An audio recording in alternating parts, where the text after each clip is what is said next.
بسم اللہ الرحمن الرحیم۔ السلام علیکم، میرا نام ڈاکٹر صادق علی ہے۔ آج پھر آپ لوگ کے ساتھ ایک بہت اہم ٹاپک کے ساتھ حاضر ہوں۔ ہزاروں سٹوڈنٹس یہ ریکویسٹ کر رہے تھے کہ بہت سارے میڈیکل کے سٹوڈنٹس ہیں کہ ان کے ایگزامز میں ٹاپک بار بار آتا ہے، چاہے وہ تھیوری کا ایگزام ہو، پریکٹیکل ایگزام ہو، اور اگر ایک بندہ نان میڈیکل بھی ہے تو ایک لیب بندے کو بھی یہ آنا چاہیے کہ ایک نان میڈیکل بندے کو کہ BLS کیا ہے۔ یہ ایک ایسا ٹاپک ہے جو ایک عام بندہ بھی سیکھ کے انسان کی جان کو بچا سکتا ہے۔ تو چلے ڈسکس کرتے ہیں کہ BLS ہے کیا۔ BLS stand for basics life support. اس کا مطلب یہ ہے کہ بیسک لائف سپورٹ BLS، اس کا جو ایم ہے، آبجیکٹیو ہے، وہ کیا ہے؟ is the provide oxygen to the heart and brain and secure the life۔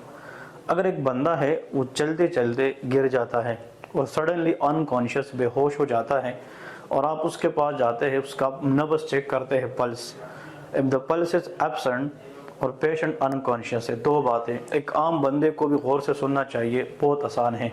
اگر ایک بندہ چلتے چلتے سڈنلی وہ گر گیا، اچانک وہ بے ہوش ہو گیا اور ساتھ میں اس کی پلس آپ کو فیل نہیں ہو رہی، تو آپ سمجھ جائیے کہ وہ ایک کارڈیک اریسٹ میں ہے۔ تو آپ نے ہاسپٹل میں لے جانے سے پہلے وہ کام جو کرنا ہے پیشنٹ کے ساتھ جس سے آپ اس کی زندگی بچا سکتے ہیں، اس کا ویسے نام ہے BLS، بیسک لائف سپورٹ۔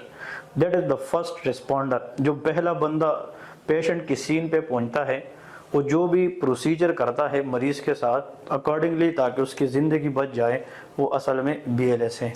تو سب سے پہلے آپ لوگ کو میں ایک کہانی کے ذریعے سمجھاتا ہوں کہ ایک بندہ ہے، وہ اچانک گر گیا، بے ہوش ہو گیا، اس کا پلس ایبسنٹ ہے اور آپ کا ایک یار وہ کارڈیک اریسٹ میں ہے۔ تو سب سے پہلے سین سیفٹی، اپنے آپ کے لیے بھی مریض کے لیے بھی۔ اپنے آپ کے لیے یہ ہے کہ اگر کہیں پہ آگ لگ گئی ہے، وہاں پہ سموگ ہے اور آپ مریض کی طرف جا رہے، تو آپ بھی تو اس آگ میں جو سموگ وغیرہ ہے یا کوئی ٹاکسینز ہے جو دھوئیں کے اندر مل گیا ہے، آپ اس سے بے ہوش ہو سکتے ہیں۔ اس لیے آپ اپنی سیفٹی کے لیے فیس ماسک وغیرہ پہنیں تاکہ آپ بھی سیف رہے، ایسا نہ ہو کہ آپ دوسروں کی جان بچاتے بچاتے اپنی جان نہ گوائیں۔ تو سب سے پہلے ایسی جگہ پہ جہاں پہ آگ لگی ہے یا کوئی گیس ہے وہ لیک کر رہا ہے اور وہاں پہ ایک برن ہے، تو اس کے اندر آپ لوگوں نے اپنی آپ کی بھی سیفٹی کرنی ہے۔ اور پھر پیشنٹ کی سیفٹی یہ ہے کہ جہاں پہ وہ بندہ پڑا ہے، آیا اس کے نیچے کوئی نوکدار چیز یا اس کے سراؤنڈنگ میں کوئی ایسی چیز تو نہیں ہے جو مریض کو یہ ہے مزید انجرڈ کرا رہی۔ تو اگر مریض ایسی جگہ پہ ہے جس طرح روڈ پہ ہے، تو ہم روڈ کے کنارے لے کے آتے ہیں RTA وغیرہ کے بعد، یا فار ایگزامپل اس طرح ریلوے اسٹیشن میں ایک بندہ گر گیا ہے اور ریل پٹری پہ پڑا ہے، اس کو ہم سائڈ پہ کرتے ہیں۔ تو سب سے پہلے ہم مریض کی سین سیفٹی دیکھتے ہیں، اپنی بھی اور مریض کی بھی۔ دوسری بات، چیک دا پیشنٹ رسپانس۔ ہم مریض کے پاس جاتے ہیں، always approach from the front. ہم سامنے سے جاتے ہیں اور ہم مریض کو ٹپ آف دا شولڈر، اس کی کندھوں پہ تھوڑا سا اس طرح ٹیپ کر کے ہاتھ سے ان کو جناب بتا دے، کین یو ہیئر می، آپ مجھے سن رہے۔ لیکن ہمیں چاہیے کہ ہم مریض کی زبان میں، اگر وہ اردو سپیکر ہے تو اردو میں، پشتو سپیکر ہے تو پشتو، انگلش سپیکر ہے تو انگلش میں، کہ آیا آپ مجھے سن سکتے ہیں کہ نہیں۔ مریض کو ٹیپ کرے، اس کو شیک نہ کرے، اس کو ہلائے نہ، کیا پتہ ان کی مورے جو ہے وہ ٹوٹ گئی ہو اور آپ اس کو ہلائیں گے تو آپ مریض کی مزید جو ہے وہ ڈیمیج کریں گے، یا کسی کی گردن کی پیچھے ہڈی مورے ٹوٹ گئی ہو، اس سے بھی اگر آپ مریض کو شیک کریں گے، اس کو بجائے اس کے کہ ہم زندگی بجائے زیادہ تکلیف پہنچ سکتی ہے۔ تو just tip of the shoulder, یہ جو کندھے ہے اس پہ مزید اس کو ٹیپ کریں مریض کو کہ آپ مجھے سن رہے کہ نہیں۔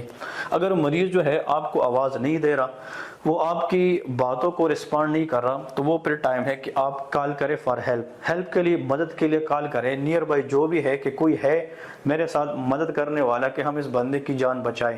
تو پھر اس میں دو چیزیں ہیں، اگر وہ مریض ہاسپٹل سے باہر ہے تو پھر اس کی اپروچ الگ ہے، 911 پہ کال کر کے ایمبولینس منگوائے، کیونکہ میجارٹی لوگوں میں ایریتھمیاز ہوتی ہے، تو AED جو آٹومیٹڈ ڈیفیبریلیٹر ہے وہ ہم لگاتے ہیں، وہ ہم بعد میں، وہ الگ چیز ہے، وہ ہم ڈسکس کریں گے، لیکن ڈیفیبریلیٹ کرنا یہ بہت امپورٹنٹ سٹیپ ہوتا ہے BLS کے اندر۔ تو ہم ایمبولینس منگوائیں گے کہ جتنی کوئک سروس اس کو ہم دے سکے، ان کو آکسیجن لگائے، ڈیفیبریلیٹ کریں تاکہ اس کی زندگی بچ جائے۔ اور دوسری بات، اگر ایک مریض ہے وہ اسپتال کے اندر ہی بے ہوش ہوا ہے اور اس کا پلس نہیں آ رہا، تو پھر ہم کیا کریں گے، ERS